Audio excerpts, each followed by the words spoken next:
Howdy, howdy, howdy, my name is Anachi Sasuke. Welcome back to Let's Read the SCP Foundation Wiki. In the last episode, we read the Spirit Lodge, the Fairy Kudzu, the 13-inch Chef's Knife, a didactic perspective, and a family of cotton. All of which were strange, but nothing terrifying. In this episode, we're going to be reading Deconstructing Ants, Rock Coral, Tissues, the Exposition Gun, and Shadows Through the Window. I would not be surprised if Shadows Through the Window was the cuter one, but I would also completely expect it to be safe at this point, because who knows. So, let's deconstruct some ants. What? Individuals busy pulling wood paste off a plastic base. SCP-671 must be kept at Sector Blank in a clear plastic terrarium no less than 10 by 1 by 1 meter. The terrarium should only be assembled by heat merging only. Or should be assembled by heat merging only. It should contain at least 400 kilograms of sandy soil with humidity at least blank point blank %. Appropriate food is provided via a hatch every week. The room is to be monitored by 4 cameras at all times. Entry and exit is via an airlock, which must be flooded with an insecticide harmless to humans each time it cycles. No piece of the door beyond the innermost panel itself may be accessible from the inside the containment room. From inside the containment room. And all fixtures inside the room must either be sealed or built into the walls. As long as any 671 individuals are outside the terrarium, personnel entering the room must either wear only clothes that will not trigger 671, use strong insect repellent, or wear a sealed single-piece suit over all other clothing. All but the simplest items should be kept within a sealed transparent plastic bag, or similarly protected by insecticide or repellent. Should the individuals escape the terrarium outside of experimental procedure, the room is to be flooded with insecticide.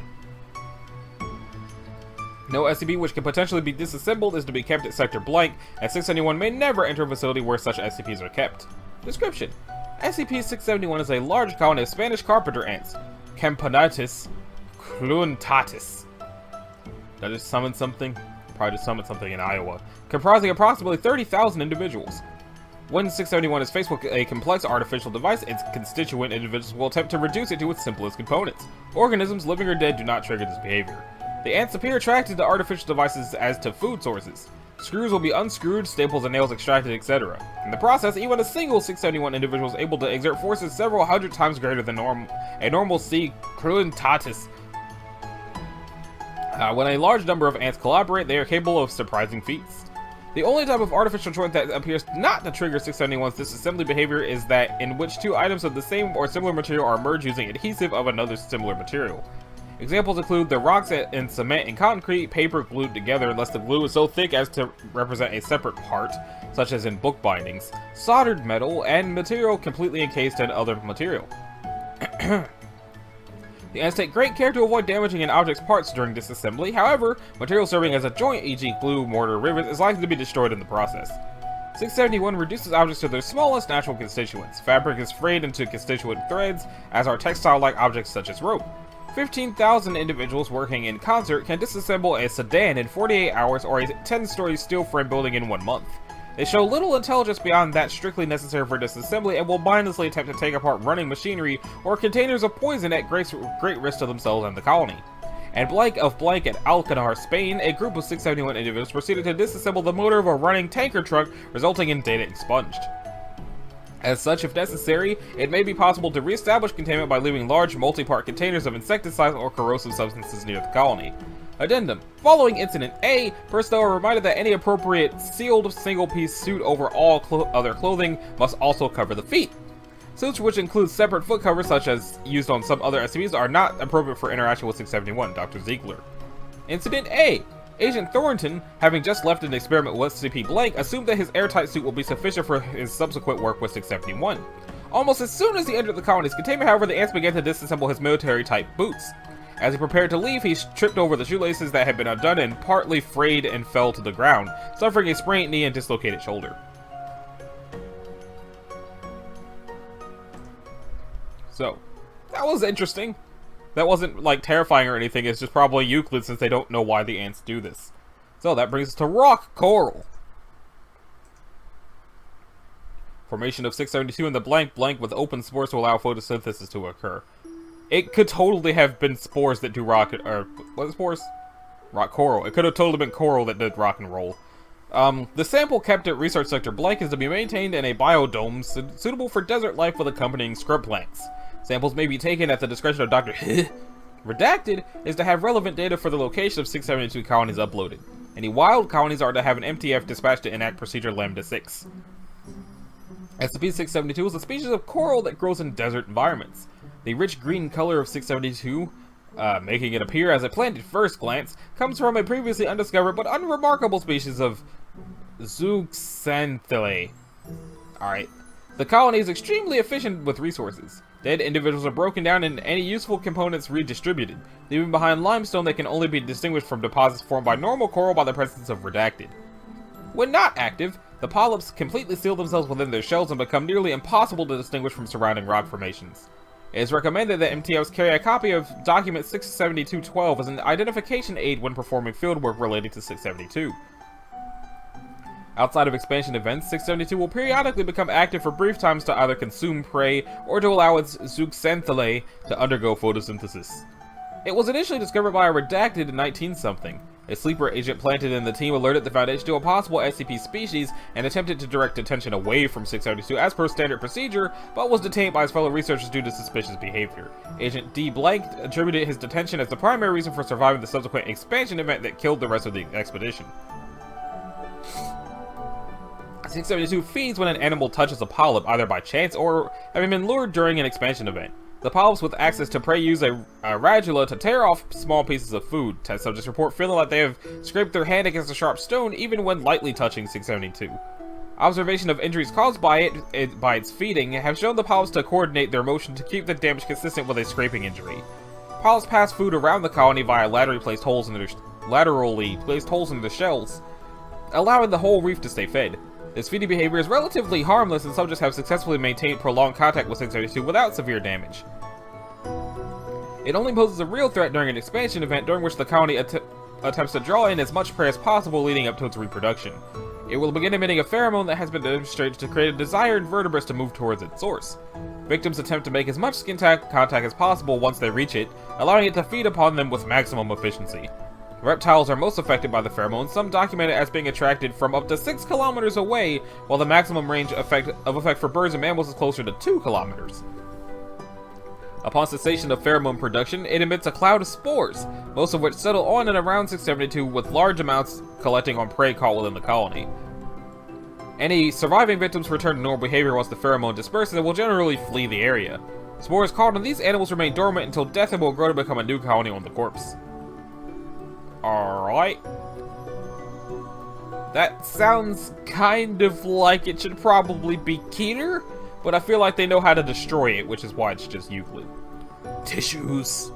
Is it a box of tissues or is it... That looks like it's probably skin! 693 instance during Breach Incident 33R, formerly subject Allison Crawford. And it's Keter.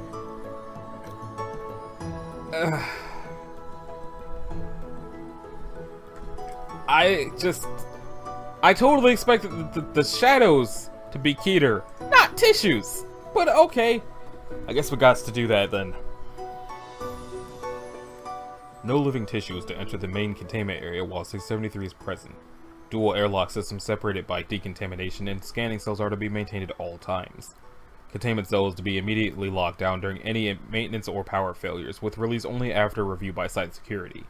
Equipment exiting the containment cell is to be sterilized and remain in quarantine for a minimum of 2 weeks before being reused. Containment cell maintenance is to take place only after 673 has been removed to a temporary containment cell. All surfaces are to receive treatment by chemical agent NIO-X9, with any overgrown areas extracted and rebuilt. Containment cell must be cleared of all personnel for no less than 12 hours before 673 can be replaced to primary containment cell. Temporary containment cells to be flooded with NIO-X9 for no less than 48 hours after the removal of SCP-673. Independent instances of 673 are to be severed and isolated as soon as possible after initial discovery. Evaluation of newly severed instances is to take place within 5 to 8 hours post-severing. Instances found to have no research production or other value are to be incinerated immediately after evaluation. Instances added to the main containment mass are to be recorded and logged with central records.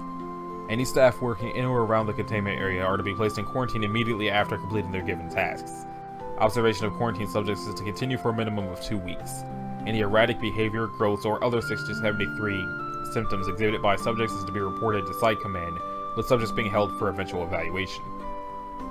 Description: SCP-673 is a mass of organic tissues connected in what appears to be a totally random assembly. These tissues include recognizable structures such as hearts, digestive tracts, blood vessels, and brain matter. However, many tissue structures are not identifiable by composition or purpose. Tissue structures are also noted for their increased size, appearing 20 to 50 times as large as their normal counterparts. Sample tests have shown the basic structure of 673 to have no known counterpart among normal organics, and lacks any form of DNA or normal cellular composition. Tissues appear to operate without the need for any outside stimulation or substance, with hearts beating for days with no blood or nerve connections, and lungs continuing to expand and deflate even when severed and fully submerged. Tissues, isolated from the main mass, will grow into surrounding structures, using what appear to be tendons or thin bone-like structures to penetrate and spread over walls, floors, and ceilings. Tissues will operate indefinitely, with no tissue decay normally associated with exposed organs. SCP-673 appears to be infectious by an unknown means, with physical contact being the only constantly observed transmission method. Instances of airborne transmission have been reported, but are extremely rare. 673 appears to prefer organic tissue, but will integrate with inorganic structures at a slower rate. Testing has shown that tissue integration appears to progress along loose guidelines in regards to inorganic structures. Pipes become veins and tracks, beams become bone-like supports, doorways become valves, etc. in a slow progression. The Shell project has shown that with sufficient space and ample amounts of organic material, 673 data expunged. Addendum. 1 note. Organic dominance resulting in tissues with no human analog may produce unidentifiable behaviors, which goes to SCP-2962. All records of subjects producing non-human tissue are to be immediately remanded to Central Records. All 673 subjects are to be observed and recorded continuously during containment. Addendum 2. Full records of Shell project available pending O5 review. Partial transcripts available to Level 4 cleared staff pending approval by Central Records. Document 889R, Infection Progression. Initial stage infection begins at point of contact in 96% of all cases. Physical contact with 673 will cause subjects to exhibit a small rash at the point of contact, which will fade within 2 hours. Subject will start to exhibit erratic behavior 4 to 5 days post-contact, with said behavior becoming more pronounced as infection continues. Behavior varies between infections, with increased appetite, paranoia, inappropriate appetite, and increased libido among common symptoms. There is no consistent behavior progression or development. However, behaviors appear to relate to the end-stage organ dominance. Mid-stage infection is variable, most often observed between 2 to 3 weeks after initial contact. Subjects will start to exhibit physiological changes such as distortion of the physical frame, loss of hair and fingernails, skin, loss of bone density, lesions, abnormal bone growth, rash, decrease of bodily fluids, and general muscle atrophy. Subjects will begin to exhibit organ dominance, with one or several areas of the body beginning to swell rapidly and absorb surrounding tissues. Subjects will begin to centralize around these areas. Examples, stomach dominance, subjects engaging in continuous gorging, heart dominance, subjects going into prolonged violent rhythmic spasms. End stage 673 sets in 5 to 6 weeks after initial contact. Subjects will begin full integration with the dominant organ growth. Subjects will typically lose locomotion and the capacity for speech at this stage. Subjects appear to no longer require basic human needs such as food or oxygen and behave as a parasite on the main organ. Bodily tissues are absorbed and integrated by the forming 673 organ body, with full absorption taking place 24 to 48 hours after end-stage onset. Any remaining will or mental capacity is deemed negligible at this point, with most emotional manifestations vanishing within 2 weeks. Document 003, Shell Project Memo to Project Staff. Let it be noted that instances of attacks by 673 mass are easily attributable to random organ spasms observed in nearly all instances of 673. Listing these incidents as attacks, especially in security documentation, is irresponsible to the point of dangerous, and will constitute disciplinary action in the future. 673 masses lack any appreciable nervous system in most cases, and will retention is nil. Incidents of escape attempts and communication are clear examples of anthropomorphism and misidentification, and are therefore not appropriate topics of study. Proposals to open dialogue with nervous system clusters will be subject to project command review and discipline. Dr. Kinder's incident should be a sufficient example regarding the need for professional detachment and logical thinking. A new project head will be appointed within the week, with Dr. Ahrens taking interim control. It sounds like Dr. Kinder probably got turned into an organ because he thought it was someone he cared about. So, the exposition gun now. It's safe, and that is totally just the freaking... That is an NES zapper. Yeah, see?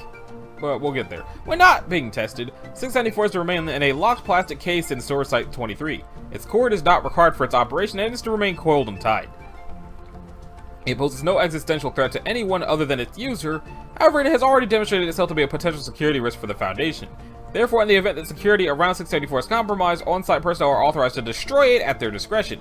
Testing is ongoing to determine the risks and possibilities in using 674 as an information-gathering device. SCP-694 is a Zapper light gun peripheral for the Nintendo Entertainment System, consistent with other models that were bundled with the NES in North America after 1985. 694 displays typical wear and tear and some indication that previous owners tried to pry the casing open unsuccessfully. The device is not indestructible and has responded to stress tests as expected. Disassembling and reassembling the device has revealed no anomalous parts or internal tampering. Cleaning and maintenance of its parts appears to have improved its accuracy but has not removed a blind spot that begins on the extreme right side of any screen it is aimed at. When 694 is aimed and fired at any video screen, the user perceives that he or she has fired a shot into the display screen. Any physical object within the screen, whether live or previously recorded, will react appropriately in context. People who are shot will appear to die or be wounded, and other people in the scene will duck, take cover, or flee off camera. It must be noted that this will not correspond with reality outside of the video, and no one beyond the user of 674 will perceive the change. Results will vary depending on the context of the video. Fictional characters in a television show will react consistently within the established parameters of their setting, while firing into news reports or documentaries will produce a realistic reaction. Therefore, shooting at an actor in an interview will produce a different result than shooting at the same actor who is currently portraying an invincible cyborg in a science fiction movie. Animated cartoons can also be affected, although cartoon logic produces wildly unpredictable results ranging from causing a character to momentarily be obscured by a puff of smoke and be covered with soot afterwards to data expunged. The most notable result of use of 674 is that it is permanent and can lead to very unusual experiences for the viewer. If a subject uses the device to shoot a character in a television series, they will forever perceive that they have changed the continuity of the series.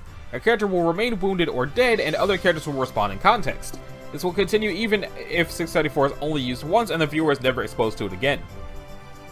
At a certain threshold, fictional characters will begin to make broadly expositional statements to each other or through the fourth wall regarding the actions of the viewer, potentially divulging sensitive information. See addendum for details. And here's said addendum. 674 was recovered from the home of M.S., a reclusive 33-year-old Caucasian male. Mr. S came to the attention of the SCP through posts on his fringe political blog in which he claimed to have assassinated then-President blank blank blank and then Vice President blank along with half of Congress, 4 members of the Supreme Court, and a wide range of news anchors, talk show hosts, and political commentators.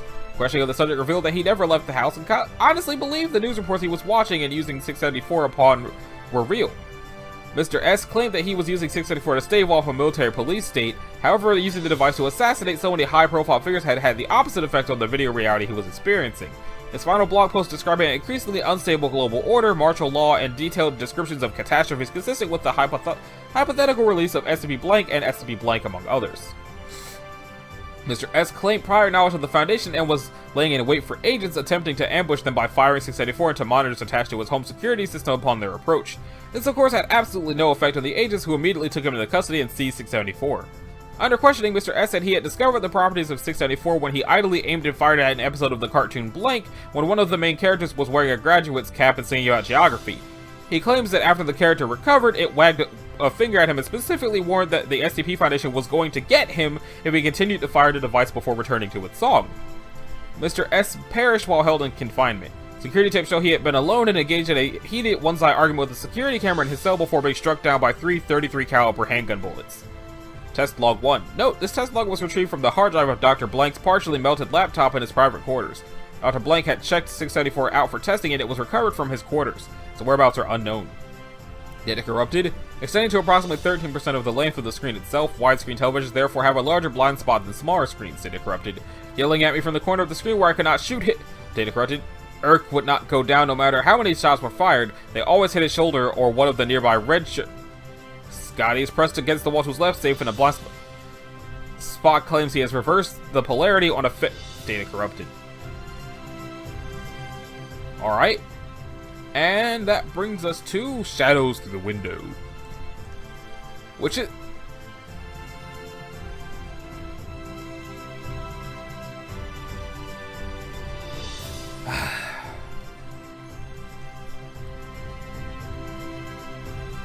The house containing 675 has been designated Observation Post 9010. One researcher must be stationed within 9010 at all times. Monitoring of 675s will be undertaken in 30-day shifts. No researcher may return to Observation Post 9010 before a minimum of 6 shifts have passed. All researchers assigned to it must undergo mandatory psychological screening prior to and after a completed shift in 675. All researchers monitoring 675 must record any and all observations on an audio recorder. Following Incident 1, all researchers must undergo video surveillance at all times.